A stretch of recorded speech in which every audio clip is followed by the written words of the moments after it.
Je m'appelle Émilou Jacquier, je suis en master en génie mécanique.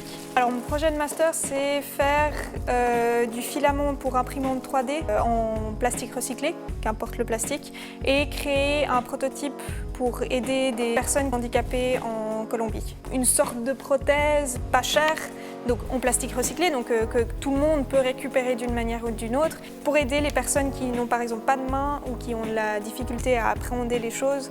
Et donc à la fin, je suis arrivée à quelque chose qu'on met autour du poignet et puis qu'on peut fixer par exemple une fourchette, un stylo ou quelque chose comme ça et qu'on peut manger avec ou écrire. En fait, je trie les bouchons et les bouteilles parce que c'est pas le même plastique. Ça c'est du PET, ça c'est du polyéthylène à haute densité. Et du coup, je peux pas les mélanger pour faire du filament. Je me suis dit que j'allais choisir dans les plastiques domestiques qu'on a dans nos poubelles, tous. Comme ça, on pourrait peut-être tous participer au recyclage de plastique. Il y en a 5 différents qui sont présents dans nos poubelles.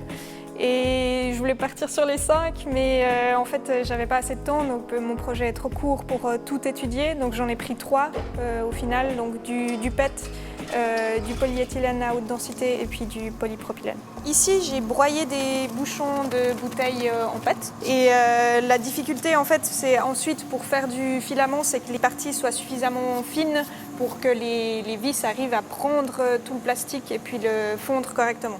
Il me faut à peu près 500 bouchons pour faire une bobine entière pour du polyéthylène. Venant de mécanique, la difficulté, c'était justement mon background mécanique et pas de la section des matériaux. Même si on fait des tests mécaniques avec des éprouvettes de traction, qui est plus mon domaine, pour comparer les filaments commerciaux, les filaments qu'on a fait nous en plastique recyclé. Il y a beaucoup de termes, de notions, de matériaux en fait, que j'ai dû apprendre sur le tas.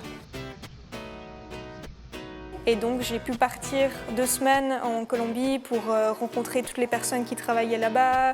J'ai été à Medellín pour rencontrer Felipe qui fait des inventions assez extraordinaires. Donc par exemple, il a fait une souris de pied avec une louche, le bout de la louche qu'il met sur le talon et puis il a fixé la louche sur la souris, puis après la personne peut juste cliquer avec ses doigts de pied.